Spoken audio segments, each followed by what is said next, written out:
नमस्कार, आप देख रहे हैं इंडिया टीवी। आपके साथ मैं हूं मीनाक्षी जोशी। बात होगी कोरोना की और इंडिया किस तरीके से अलर्ट पर है, आपको देंगे पूरी डिटेल। कोरोना के नए वेरिएंट से लड़ाई की तैयारी देश में अब पूरी स्पीड पर शुरू हो गई है। केंद्र से लेकर राज्य सरकारें एक्शन मोड में हैं। हम आपको दिखाएंगे किस राज्य में क्या इंतजाम किए गए हैं, कौन सा अस्पताल कितना तैयार है। लेकिन उससे पहले बड़ी खबर, कोरोना के खिलाफ जंग की कमान खुद प्रधानमंत्री नरेंद्र मोदी ने संभाल ली है। पीएम मोदी ने कल एक हाई लेवल मीटिंग की और कोरोना के BF7 वेरिएंट से जंग की तैयारी को लेकर कई आदेश दिए। आज हेल्थ मिनिस्टर मनसुख मांडविया राज्यों के स्वास्थ्य मंत्रियों के साथ एक बैठक करने वाले हैं और आगे की रणनीति तय की जाएगी। सरकार ने लोगों को बूस्टर डोज लेने की सलाह दी है। एयरपोर्ट पर रैंडम सैंपलिंग शुरू हो गई है। अस्पतालों में तैयारी तेज कर दी गई है। सरकार ने कहा है कि कोरोना का नया वेरिएंट खतरनाक है, इससे डरने की नहीं, सतर्क रहने की जरूरत है। हालात पर नजर बनी हुई है और जरूरत के मुताबिक गाइडलाइन समय समय पर आती रहेंगी। अब राहत की बात तो यह है कि देश में अभी नए वेरिएंट का कोई भी एक्टिव केस नहीं है। जो 4 केसेस मिले थे वो भी ठीक हो चुके हैं। लेकिन कोरोना के जो इतिहास है, अगर हम उसे देखें कि वो कितना तेजी से फैलता है, लोगों को संक्रमित करता है और खासतौर पर ये जो नया वेरिएंट है वो तो एक बार में 19 लोगों को इन्फेक्ट करने में सक्षम है। ऐसे में हमें अपनी तैयारी पूरी रखनी होगी। हम आपको पूरे भारत की तस्वीर दिखाएंगे, तैयारी बताएंगे, लेकिन पहले चीन के वीडियो को आपके सामने रखते हैं। चीन में हालात बहुत बिगड़ गए हैं।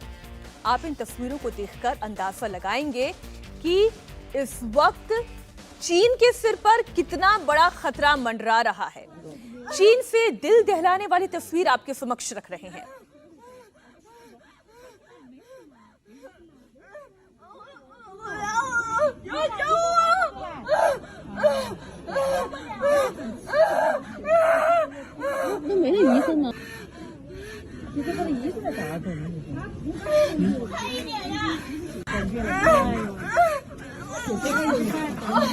चीन से आ रही ये तस्वीर आपको दहशत में डाल सकती है। इस महिला को सांस लेने में दिक्कत हो रही है, इमरजेंसी वाली सिचुएशन है, अस्पताल के बाहर बैठी हुई है, लेकिन अस्पताल के अंदर जगह नहीं है। ये पीड़ित महिला सांस लेने में मुश्किल महसूस कर रही है और इलाज के अभाव में अस्पताल के दरवाजे पर ही इस महिला ने तड़प तड़प कर दम तोड़ दिया।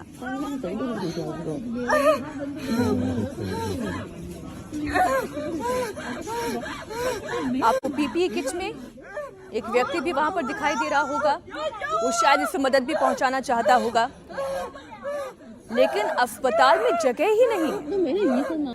बेड पर मरीज है, फर्श पर मरीज है, लाशों के अंबार लग रहे हैं चीन में। वीडियो में साफ दिख रहा है कि महिला को सांस लेने में दिक्कत हो रही है और थोड़ी बहुत नहीं, बहुत दिक्कत हो रही है। लेकिन हॉस्पिटल में जगह ना मिलने के कारण इसका इलाज नहीं हो पाया और कुछ ही सेकंड में ये महिला बेहोश होकर गिर पड़ी। चीन में हालात कितने बेकाबू हैं, इसकी एक और तस्वीर आपके सामने रख रहे हैं। चीन के अस्पतालों में व्हील चेयर पर मरीजों का इलाज हो रहा है। बेड ना मिलने की वजह से व्हील चेयर पर इलाज किया जा रहा है। कुर्सी पर बैठे मरीज की छाती दबाकर उसे जिंदा रखने की, CPR आप जानते हैं ना, वो कोशिश की जा रही है। चीन के अस्पतालों में कोहराम मचा हुआ है। लोग अस्पताल में इलाज के इंतजार में दम तोड़ रहे हैं। तस्वीर में देख रहे हैं आप कि एक शख्स मरीज को जिंदा रखने के भरसक कोशिश कर रहा है, पूरा प्रयास कर रहा है, उसे पंप कर रहा है। उस मरीज के आसपास एक नहीं, 2 नहीं, 3 नहीं, पूरी लॉबी मरीजों से भरी हुई नजर आ रही है। अस्पताल के कॉरिडोर में व्हील चेयर पर बिठाकर इलाज किया जा रहा है।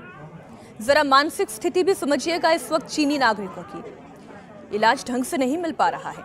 मरीज कुर्सी पर बैठे हुए हैं और उन्हें ऑक्सीजन दी जा रही है। चीन से आई हुई ये लेटेस्ट तस्वीर हम आपके सामने रख रहे हैं। चीन बहुत ढके छिपे तरीके से रहता है, जानकारी बाहर नहीं आने देता, लेकिन इन तस्वीरों को देखकर पूरी दुनिया ये अंदाजा लगा सकती है कि चीन में कोरोना का कहर टूट पड़ा है, बहुत बड़ा है, हाहाकार मचा है।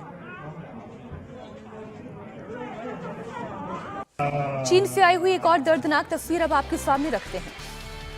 अस्पताल में डेड बॉडीज की भरमार है। शव ताबूत में रखे गए हैं। मौत के आंकड़े चीन लगातार छिपा रहा है, लेकिन तस्वीरें झूठ नहीं बोलती। तस्वीरें चीन की पोल खोल रही है।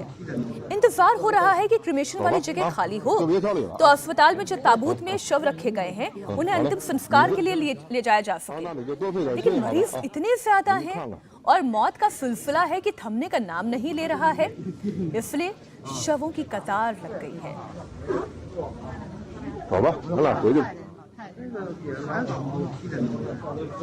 चीन में कोरोना से हालात किस कदर बदतर हो चुके हैं, इसकी एक और तस्वीर सोशल मीडिया पर वायरल है। चीन की सड़क पर एक शख्स गिर पड़ा, उसे सांस लेने में तकलीफ हो रही है। एक महिला उसकी मदद कर रही है, आप देखिए। आसपास के लोगों से मदद की गुहार भी लगा रही है, लेकिन स्थिति इतनी खराब है कि कोई मदद के लिए हाथ भी नहीं आगे बढ़ा रहा।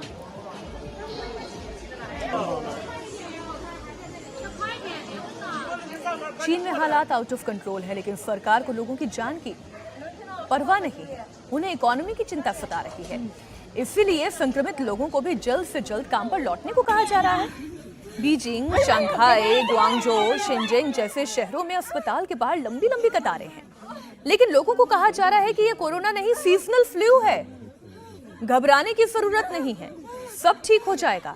देश भर के कई सरकारी अस्पतालों में लोगों को बुखार की दवाएं मुफ्त में बांटी जा रही हैं। चीन सरकार चाहे सच्चाई कितनी भी छिपाने की कोशिश कर ले, चीन की पब्लिक का धैर्य जवाब दे गया है। मीडिया रिपोर्ट्स के मुताबिक चीन के कई शहरों में जिनपिंग विरोधी नारेबाजी हो रही है। नाराज लोग जिनपिंग का इस्तीफा मांग रहे हैं। लोगों का गुस्सा जिनपिंग के अलावा चीनी कम्युनिस्ट पार्टी पर भी उतर रहा है। हमें नहीं चाहिए जिनपिंग और कम्युनिस्ट पार्टी को और चाइना, इस तरीके की नारे लग रहे हैं। चीन में सरकार के खिलाफ प्रोटेस्ट होना लगातार बढ़ रहा है और ये आप अमूमन देखेंगे नहीं। वहाँ के लोग जो हैं बड़े संयमित रहते हैं, अनुशासन में चलते हैं और अपनी सरकार के खिलाफ उन्हें आवाज़ उठाने की इजाज़त नहीं है। ये बहुत कम दिखाई देता है, लेकिन जब लोगों की जान पर बन आएगी तो वो तो सड़क पर उतरेंगे ही। इस दौरान जिनपिंग का कार्यकाल बढ़ाने पर भी लोगों का गुस्सा फूटा और उन्होंने कहा कि हमें नहीं चाहिए राजा। दुनिया में भले ही कोरोना हाहाकार मचा रहा है, लेकिन भारत में कोरोना का ग्राफ लगातार नीचे जा रहा है। अच्छी बात यह है कि देश में पिछले 24 घंटे में कोरोना के केवल 185 नए केस रिपोर्ट हुए हैं। इनमें करीब आधे केसेस हैं। देश में कुल एक्टिव केसेस की संख्या 3408 है, जबकि पॉजिटिविटी रेट महज 0.14% है। देश में कोरोना फिर कहर ना बरपाए, इसके लिए प्रधानमंत्री मोदी ने खुद कमान भी संभाल ली है। प्रधानमंत्री मोदी ने कल शाम स्वास्थ्य मंत्रालय और गृह मंत्रालय के साथ मैराथन मीटिंग की। इस दौरान कोरोना के मौजूदा हालात पर चर्चा की गई। नए वेरिएंट BF7 की चुनौतियों से निपटने पर मंथन किया गया। बैठक में प्रधानमंत्री मोदी ने साफ कहा कि ढिलाई नहीं बरतनी है, सतर्क रहना है। पीएम मोदी ने टेस्टिंग बढ़ाने और जीनोम सीक्वेंसिंग पर फोकस देने को कहा है। सार्वजनिक जगहों पर मास्क पहनने की सलाह दी गई है। खास तौर पर बुजुर्ग लोगों और पहले से बीमार लोगों की प्रिकॉशन डोज में तेजी लाने का आदेश दिया गया है। पीएम मोदी ने इंटरनेशनल एयरपोर्ट्स पर भी निगरानी बढ़ाने के लिए कहा है। पीएम मोदी के साथ बैठक में अधिकारियों ने विस्तार से प्रेजेंटेशन दिया और इस दौरान टेस्टिंग, जीनोम सीक्वेंसिंग और मॉनिटरिंग की रणनीति अपनाने पर चर्चा की गई। यह तय किया गया कि मास्क के इस्तेमाल पर लोगों को जोर दिया जाएगा। साथ ही सैनिटाइजर, सोशल डिस्टेंसिंग, वैक्सीनेशन पर भी ध्यान अधिक रहेगा।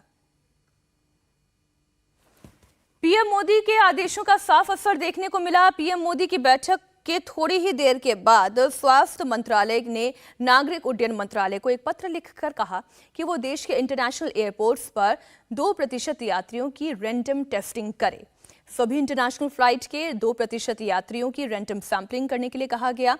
इस टेस्ट में जो भी पॉजिटिव पाया जाएगा उसकी जीनोम सीक्वेंसिंग कराई जाएगी। नया आदेश कल यानी कि 24 दिसंबर से लागू होगा। नए साल से पहले इंटरनेशनल एयरपोर्ट पर और भीड़ बढ़ने वाली है, इसलिए सरकार ने इस फैसले को कल से ही लागू करने का फैसला लिया है। इस वक्त हमारे साथ दिल्ली से संवाददाता गौनिका अरोड़ा और नागपुर से संवाददाता सचिन चौधरी जुड़ गए हैं। हम उनसे हालात की स्थिति के बारे में थोड़ी सी और जानकारी ले लेते हैं। पहले तो गौनिका, आप ये बताएं कि दिल्ली में क्या तैयारी की गई है, किस तरीके से सैंपलिंग की जाएगी, क्या क्या प्रिकॉशंस लेने के लिए कहा गया है लोगों को? देखिए बिल्कुल लोगों से कहा गया कि खुद अभी एहतियात बरतें, अभी मास्क को अनिवार्य नहीं किया गया है, लेकिन सार्वजनिक जगहों पर अगर लोग जाते हैं और खास तौर पर अस्पताल आ रहे हैं, क्योंकि 2 ऐसे अस्पताल हैं जिनकी तरफ से मास्क को लेकर गाइडलाइन जारी कर दी गई है, दिल्ली का बड़ा अस्पताल एम्स और इसके अलावा RML अस्पताल, इन दोनों अस्पतालों की तरफ से ये कहा गया है कि आप मास्क पहनकर आए, मास्क मैंडेटरी यहाँ पर किया गया है। एम्स ने अपने स्टाफ के लिए एक नोटिस जारी किया जिसमें ये कहा गया कि तमाम स्टाफ के लोग, फिर चाहे वो मेडिकल स्टाफ में है या फिर यहाँ पर काम करने वाले कोई भी स्टाफ है, वो मास्क पहनकर रखे। हम यहाँ पर बाहर भी देख रहे हैं कि जो भी सिक्योरिटी गार्ड्स भी हैं वो भी यहाँ पर मास्क पहने हुए ही दिखाई दे रहे हैं, और ये गाइडलाइंस क्योंकि कल से जारी की गई है और आज से ही उन्हें लागू यहाँ पर किया जा रहा है। इसके अलावा RML अस्पताल की बात करें तो वहाँ पर तमाम नोटिस बोर्ड पर ये कह दिया गया है कि अब जो भी लोग वहाँ पर इलाज के लिए भी आ रहे हैं या फिर मेडिकल स्टाफ है वो सभी लोग मास्क पहनकर आए। इसके अलावा जो कल बैठक हुई है उसमें साफ तौर पर यह कहा गया, जो गाइडलाइंस आई हैं जिसमें प्रधानमंत्री ने जिस बैठक की अध्यक्षता की उसमें साफ तौर पर यह कहा गया है कि टेस्टिंग जरूर कराएं, टेस्टिंग को ज्यादा से ज्यादा बढ़ाया जाए और जो भी पॉजिटिव रिजल्ट्स आते हैं उनको जीनोम सीक्वेंसिंग के लिए भेजा जाए ताकि उसके पैटर्न को समझा जाए कि आखिर ये वायरस किस तरीके से फैल रहा है, किस तरीके से रिएक्ट कर रहा है।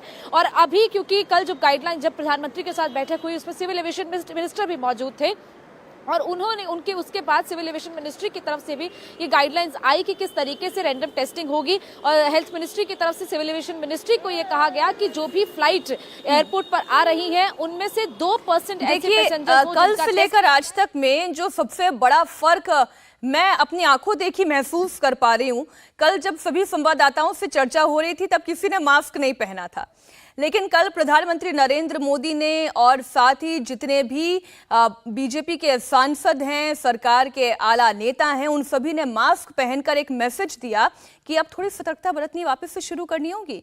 और वही मैसेज आज गौनिका और सचिन चौधरी भी आपको देते हुए दिखाई दे रहे हैं। मास्क पहनकर वो फील्ड में उतरे हैं। सचिन, पिछली मर्तबा हमने देखा था कि महाराष्ट्र में कोरोना ने क्या कहर बरपाया था, आज की स्थिति में महाराष्ट्र में तैयारी क्या है? देखिए मीनाक्षी में सबसे पहले आपको यहाँ नागपुर का ये इंदिरा गांधी मेमोरियल हॉस्पिटल है, सबसे बड़ा हॉस्पिटल है, लेकिन यहाँ पर जो मरीज आ रहे हैं या उनके रिश्तेदार आ रहे हैं, देखिए अमूमन ज़्यादातर लोगों के चेहरे पर मास्क है। महाराष्ट्र सरकार ने ये कहा है कि मास्क को हमने कंपलसरी नहीं किया है, लेकिन हम अपील करते हैं कि लोग भीड़ भाड़ वाली जगह पर मास्क पहने। और इस अस्पताल में जाने आने वाले जो सामान्य नागरिक है वो जा रहे हैं, लेकिन अधिकतर लोग जो है मास्क में दिखाई दे रहे हैं। अस्पताल प्रशासन की तरफ से सरकारी जो ऑफिसेस है वहाँ पर भी अपील की गई है कि मास्क पहने। देखिए सामने से मैं आपको तस्वीरें बताना चाहूँगा कि मास्क नहीं है तो स्कार्फ यहाँ पर पहनकर लोग जा रहे हैं। सामने सिक्योरिटी गार्ड मौजूद है इस अस्पताल में, सुरक्षा कर्मी, वो भी लोगों को अवेयर कर रहे हैं कि लोग जो है मास्क पहने। यहाँ पर कुछ पेशेंट भी आए हैं, उनके कुछ रिश्तेदार भी हैं, उनसे भी हम बात करेंगे।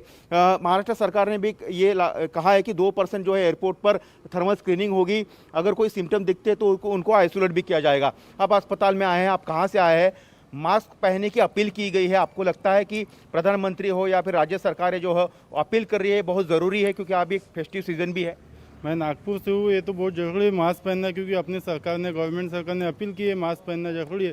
ऊपर से कोरोना की बढ़ती रफ्तार के हिसाब से अपन को निर्णय लेना ही चाहिए, अपने खुद सैनिटाइज हाथ करना चाहिए, मास्क लगाना चाहिए और देखभाल तो करना ही चाहिए। ये देखिए जो आम नागरिक जा रहे हैं इनके चेहरे पर भी मास्क है। आप बताइए, आप कहाँ पर से आए हैं? हम नागपुर से ही है। मास्क अनिवार्य है, पहनना चाहिए रेगुलर। ये इसी जागरूकता की बात प्रधानमंत्री नरेंद्र मोदी ने मीटिंग में भी कही, और ये बहुत अच्छी बात है सचिन की जिन लोगों से आप बात कर रहे हैं वो जागरूक हैं और खुद अपने आप, भले ही ये गाइडलाइंस नहीं जारी की गई हो, लेकिन सोशल डिस्टेंसिंग का पालन करना, हाथों को सैनिटाइज करना, मास्क का इस्तेमाल करना, इन बेसिक जरूरतों को उन्होंने पूरा करना शुरू कर दिया है। इंडिया टीवी हर वक्त हर जगह डाउनलोड करने के लिए सर्च करें India TV news Google play store या ऐप स्टोर पर।